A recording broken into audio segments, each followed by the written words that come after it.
En el nombre del Padre, del Hijo y del Espíritu Santo. Amén.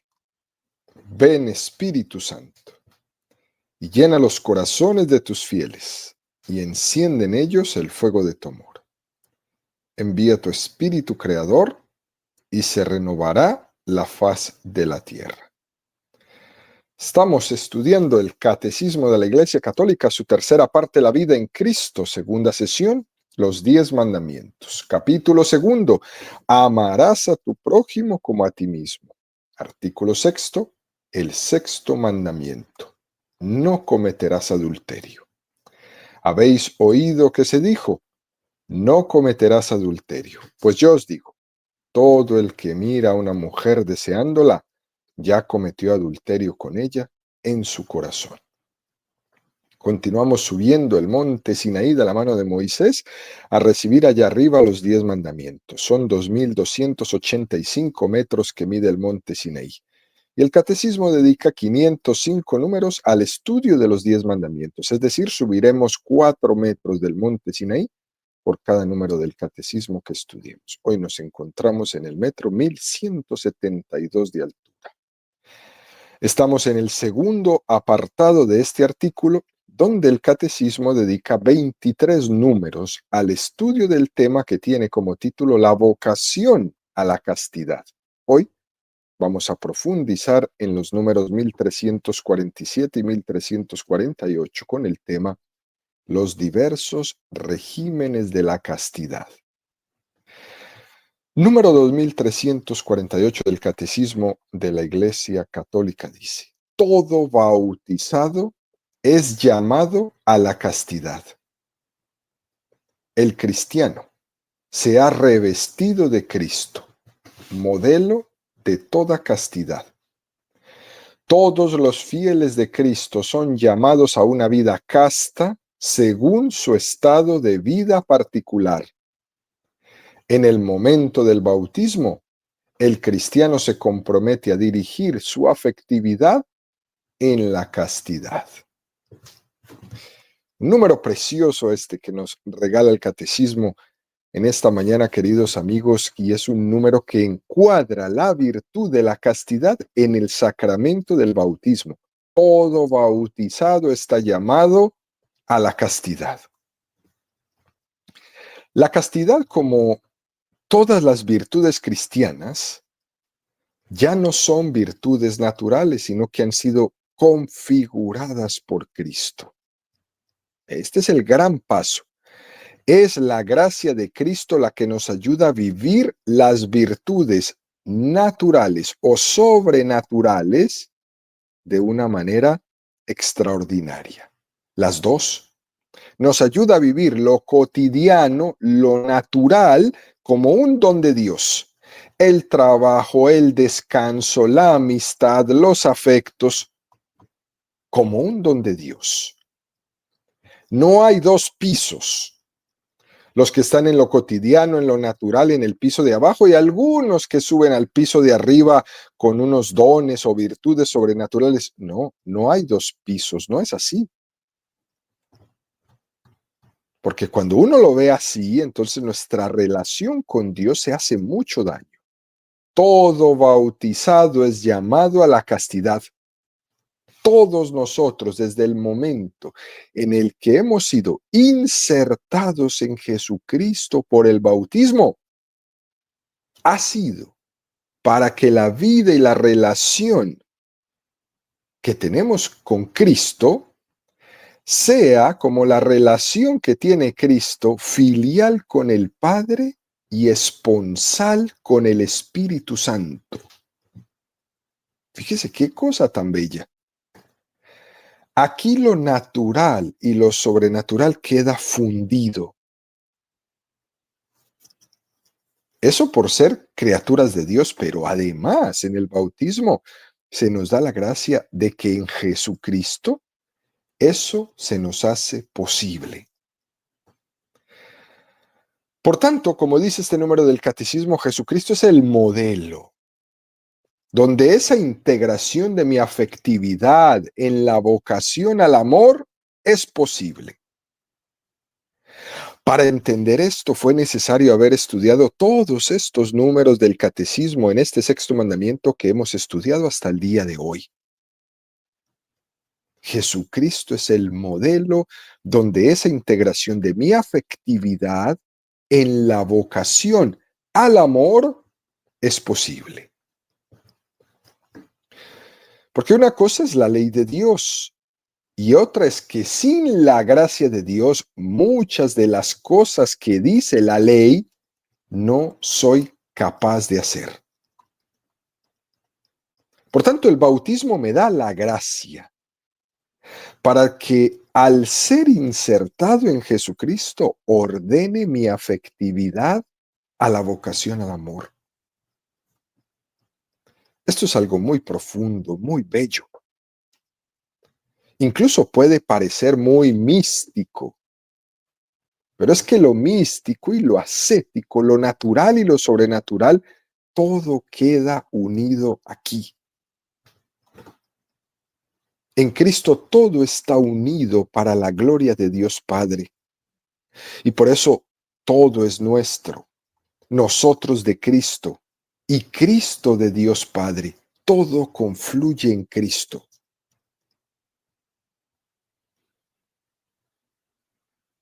Luego dice este número 2348 del Catecismo, el cristiano se ha revestido de Cristo. Gálatas 3:27. La palabra revestirse de Cristo, alguien la podría interpretar mal. Si alguno entiende que revestirse de Cristo es como ponerse encima una especie de capa, sin que eso te cambie por dentro, eso es una imagen muy equivocada de lo que significa revestirse de Cristo, que es lo que San Pablo nos invita en esta carta a los Gálatas. Y fíjense, queridos amigos, fue precisamente ahí donde Lutero, hablando hoy de nuestro santo, Santo Tomás de Villanueva, quien entendió esa concepción tan equivocada. Y fíjense el ejemplo que va a poner Lutero de cómo nos justifica Dios. Lutero dice que nosotros somos como una especie de campo grande. Imagínense ustedes un campo de fútbol, donde hay un montón de estiércol que está podrido, que huele mal. Lutero dice que eso sería la naturaleza corrompida del hombre. Pero un día cae la nieve sobre ese campo, sobre ese montón de estiércol, y tapa el estiércol, dejándolo completamente blanco. Lutero entiende que esa nieve es la gracia de Dios. Entonces debajo está el estiércol y arriba, como una especie de capa, está la nieve. Y se ve muy bonito, pero debajo está el estiércol. La iglesia ante esto le va a contestar a Lutero en el Concilio de Trento, allá donde nuestro querido santo de hoy, Santo Tomás de Villanueva, no pudo ir por su enfermedad. Le va a contestar a Lutero y le dijo que esa interpretación no es aceptable. Cristo con su gracia no es que nos tape, Cristo nos transforma por dentro. Nosotros no somos tapujos, somos transformados. La gracia de Jesucristo hace de nosotros hombres nuevos, no remendados. Nosotros no somos un remiendo, somos hombres nuevos. Es una contestación muy contundente a pensar que la gracia de Dios viene y tapa todo nuestro estiércol. Y es una tentación decir, ¿no? Fíjense, como no puedo cambiar, como soy siempre el mismo pecador y siempre caigo en las mismas cosas, que Dios me tape con su manto. y que Dios se haga el de la vista gorda y sigamos caminando. Eso es una gran tentación.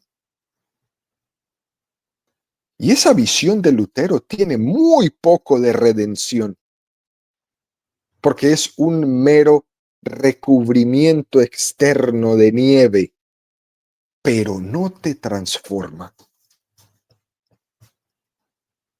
Dios no viene a hacerte unas justificaciones externas. Dios viene a hacerte justo, a hacerte santo, no a tapar tu miseria. Por eso, queridos amigos, hay que entender ese ser revestidos de Cristo en un sentido mucho más profundo, completamente católico. Él se funde conmigo. Él transforma todas mis zonas interiores. Y ahí se encuentra mi afectividad integrada en Cristo para la gloria de Dios Padre. Por tanto, en mi vida no hay un dualismo, sino que hay una integridad y una unidad de vida. Eso que tanto hablamos en las catequesis anteriores. No estamos jugando con esta concepción de esas personas que piensan que la religión es como una especie de baño exterior. No. Jesucristo me redime completamente. No me justifica externamente, sino que me cambia totalmente, me hace un hombre nuevo. Jesucristo vivió la virtud de la caridad de una manera muy concreta, de las muchas maneras en las que se puede vivir la virtud de la castidad. Él eligió vivirla como célibe. Y eso no quiere decir que todos tenemos que ser célibes para vivir la virtud de la castidad. Él eligió ese camino y se pone como un modelo para nosotros, claro está. Cristo no tenía una afectividad como la tenemos nosotros, que estamos heridos por el pecado. Él no tenía una afectividad corrompida, inmadura, contradictoria, que mendiga afectividad. No, Jesús no la tenía. Pero Cristo nos da el modelo de una humanidad perfectamente integrada, con una afectividad perfectamente conducida hacia el Padre. Ese es el modelo. Es eso lo que quiere fundir Jesucristo con nosotros. Hacer que nuestra afectividad y que nuestra sexualidad se configuren, que se integren con esa unidad de vida que Él tenía. ¡Qué gran regalo! Que la virtud de la castidad esté integrada en nuestra vocación al amor.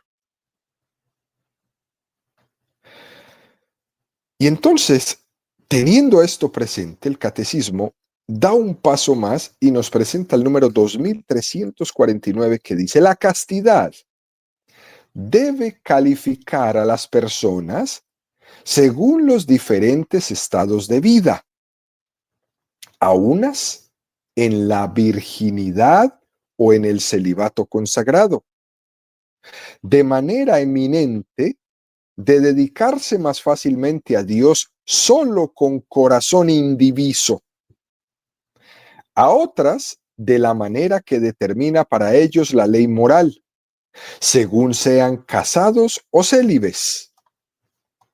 Las personas casadas son llamadas a vivir la castidad conyugal. Las otras practican la castidad en la continencia. Y luego nos va a regalar un texto que lo leeremos más adelante de San Ambrosio, preciosísimo, donde nos habla de las 3 formas de vivir la castidad. Este número 2349 es un número muy práctico de vivir la castidad. Las diferentes maneras de vivir la castidad, porque no podemos confundir la castidad con la continencia o renuncia al ejercicio de de la sexualidad. Esto es importante tenerlo presente. Es verdad que el voto de castidad se refiere a la virginidad, pero la virtud de la castidad en el matrimonio se refiere a vivir de manera casta la sexualidad dentro del matrimonio. Los distintos estados de vida, todos ellos están llamados a vivir la virtud de la castidad.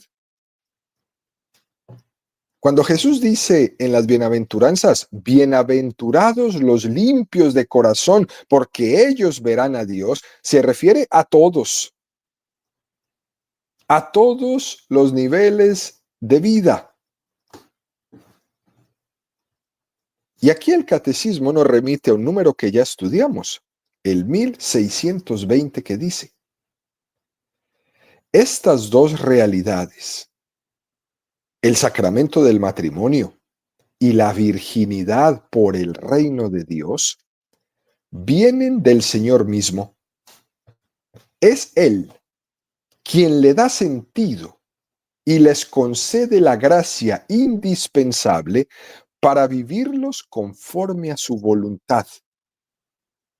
La estima de la virginidad por el reino y el sentido cristiano del matrimonio son inseparables y se apoyan mutuamente. Qué sabiduría la que nos regala la Iglesia con todo esto. Tanto el matrimonio como la virginidad vienen del mismo Señor. Tanto el matrimonio como la virginidad nos llevan al mismo lugar, a la misma meta. Subir a un monte, como el monte Sinaí, se puede hacer de un lado o del otro, pero al final la meta está en el mismo sitio. Bien por la vocación al matrimonio, bien por la vida consagrada, se llega a la misma meta, la santidad. Y es necesario, queridos amigos, que purifiquemos esa rémora que tenemos en nuestra cultura, eso de entender como que hay estos dos pisos, lo natural y lo sobrenatural. Los votos religiosos son una vía religiosa. El sacramento del matrimonio es una vía mundana. Eso no puede ser. Eso no es así. Es que los santos solo pueden ser los religiosos. No, eso no es así. ¿Por qué? No es así porque es tan religiosa una vocación como la otra. El matrimonio, la vida consagrada, ambas. Las dos tienen la misma meta, que es la unión con el Señor. Son diferentes caminos. Tienen matices distintos. En la virginidad, en la vida consagrada, en el celibato consagrado, aquellos que han optado por ese camino, como la religiosa, los religiosos, los señores sacerdotes, ellos dedican su sexualidad plenamente al Señor. Ellos nos están diciendo con esto que han adelantado en esta vida lo que va a ser nuestra vocación en la vida eterna para todos. En el cielo no habrá sexualidad. Incluso el Señor en el Evangelio nos dice sobre la vida matrimonial que no es una vocación eterna, es una vocación transitoria. En el cielo no habrá esposo o esposa, sino que todos seremos como ángeles ante la contemplación del Señor. No estaremos casados en el cielo. Y esto hay que entenderlo bien. El matrimonio es una vocación para vivir transitoriamente esta vida.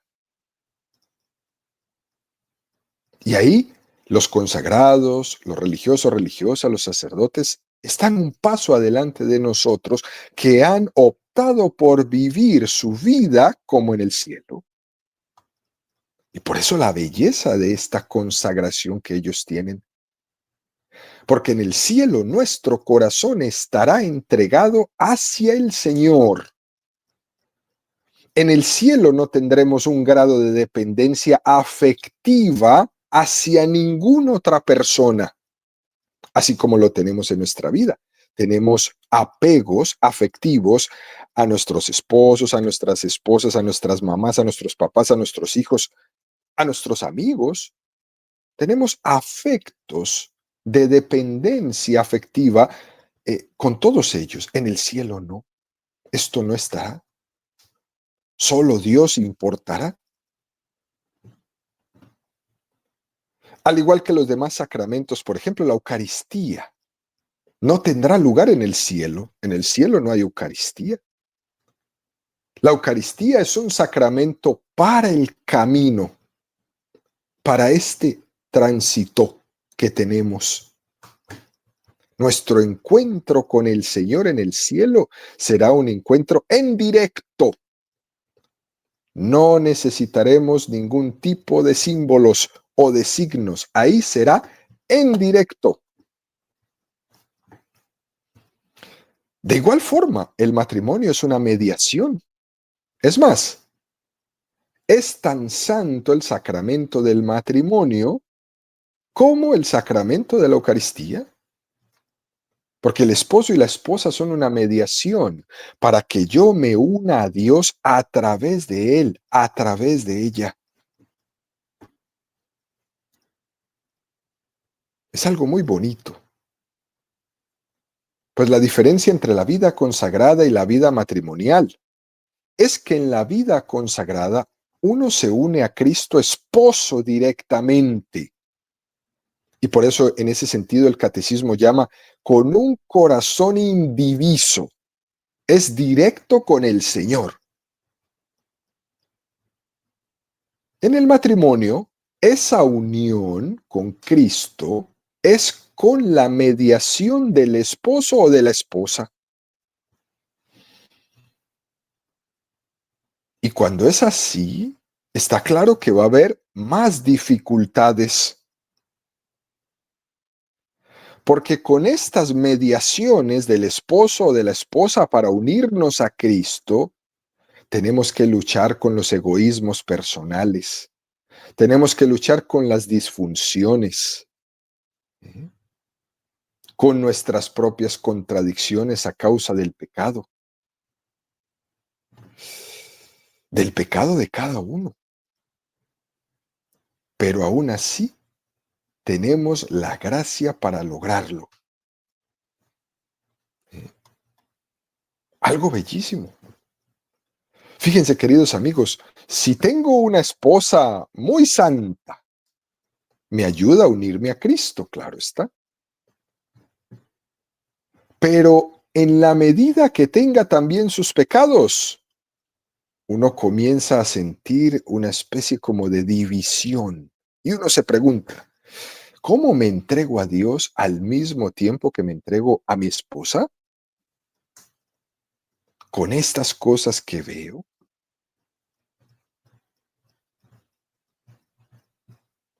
Y a esto es donde se refiere San Pablo cuando habla del corazón dividido.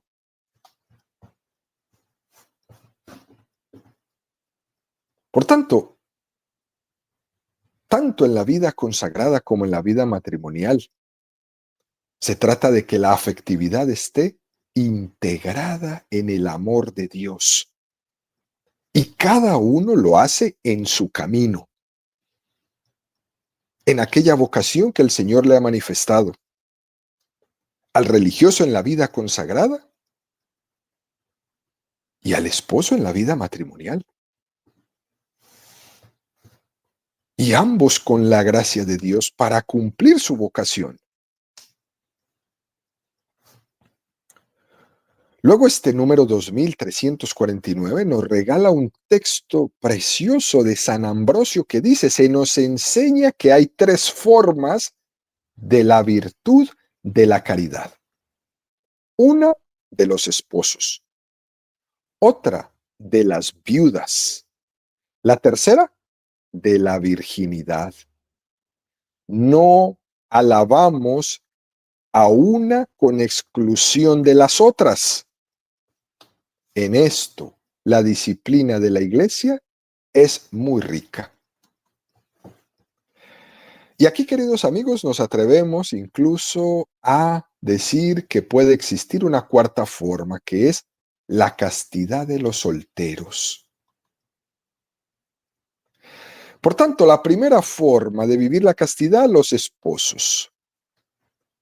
Los esposos están llamados a vivir la virtud de la castidad teniendo una entrega sexual entre ellos honesta,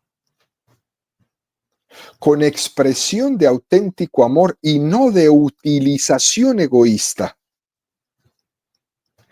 Una sexualidad de esposos integrada en el amor. ¿Y eso qué significa? Abierta a la transmisión de la vida. Y cuando ya no hay transmisión de la vida posible, la honestidad no termina nunca. Segunda, las viudas o los viudos. Llamados ambos a vivir de una manera célibe. Los viudos están llamados a tener una relación esponsal con Jesucristo directa, sin la mediación del esposo o la esposa que ya ha fallecido. Cuando queda una persona viuda, el Señor le invita a casarse con él. Otros pueden y tienen toda la libertad para volver a entablar alguna relación con otra persona humana, claro que sí. El viudo puede hacer eso. Pero la primera invitación que recibe es a casarse con el Señor.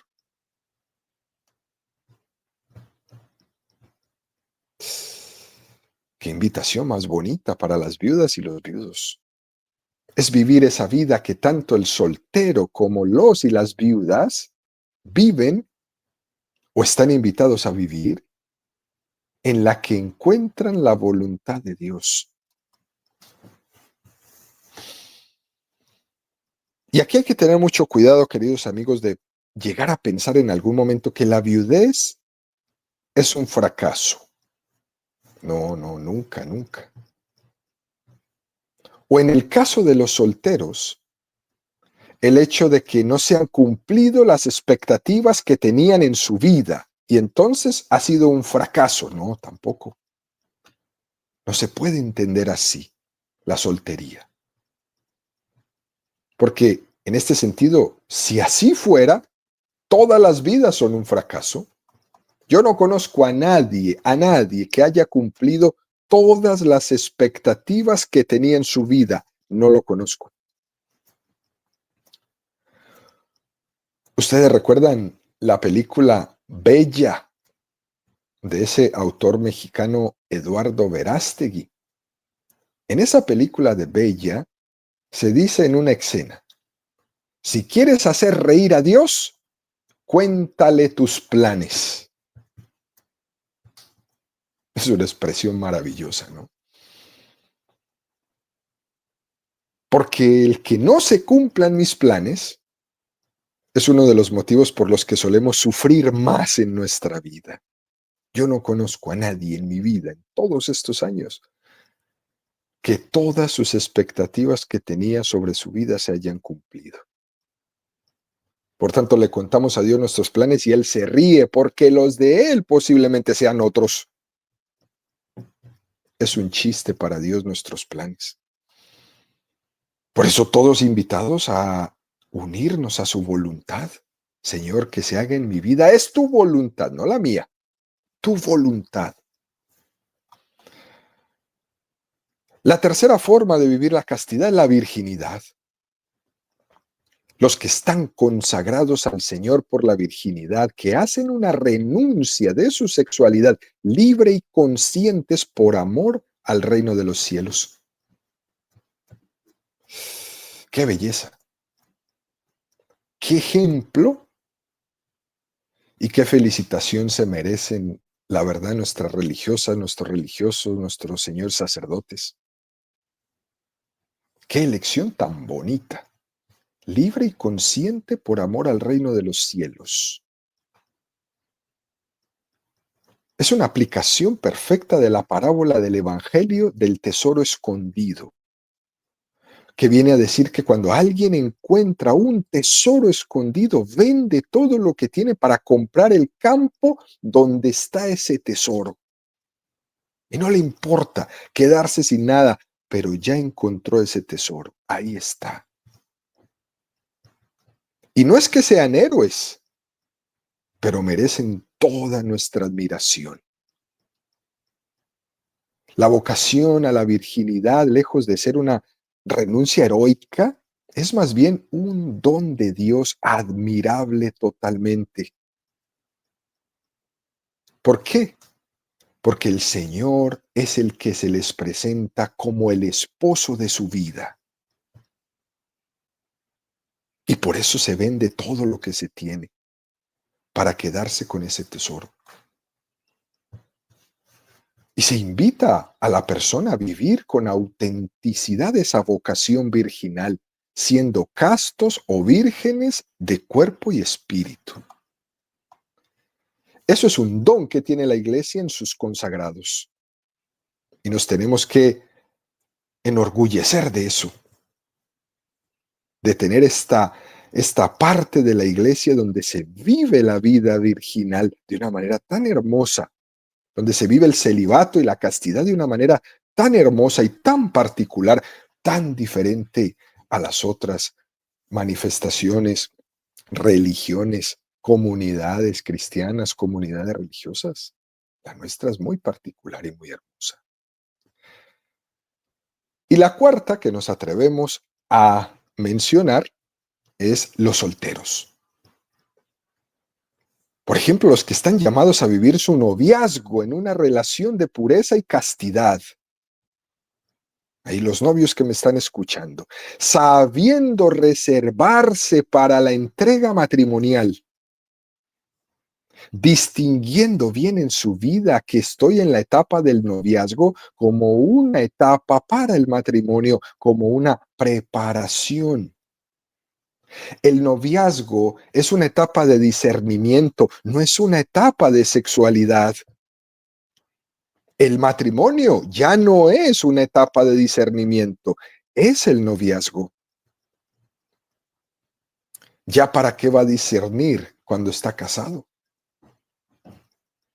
Por tanto, vivir la pureza en el noviazgo nos da la libertad para discernir, para que no se amarren desde que están novios y esperen ambos la bendición de Dios para esa plena entrega sexual en el matrimonio, abiertos a la vida.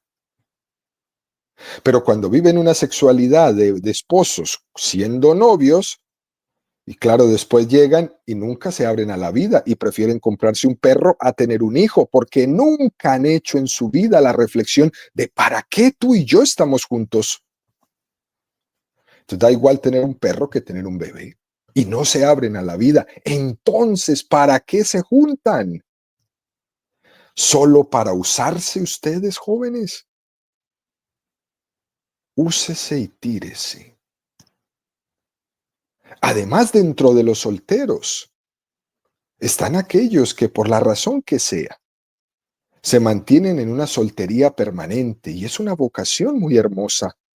No porque se les fue el tren o porque eran muy feos o porque nadie les peló, no, sino porque han descubierto una vocación al servicio desde la soltería por amor al reino de los cielos. Por tanto, queridos amigos, en conclusión, la castidad supone abrazar mi estado real, Es una integración de mi afectividad en la vocación al amor, en mi estado de vida real, en mi situación concreta y presente, sin que haya otro escenario para empezar a hacer bien las cosas. Unos novios que digan, nosotros no estamos viviendo la virtud de la castidad bien, pero cuando nos casemos, entonces sí que haremos bien las cosas. Eso es una mentira. Quien no ha vivido bien la castidad en el noviazgo, le va a costar muchísimo hacerla en el matrimonio. Por eso, volvemos a lo que decíamos antes. Vivir la castidad en el cuerpo y en el espíritu. Esa es la invitación. Volvemos a decir que la virtud de la castidad conforma y configura nuestro cuerpo y nuestra intención, por lo que no se puede disociar lo corporal de lo espiritual.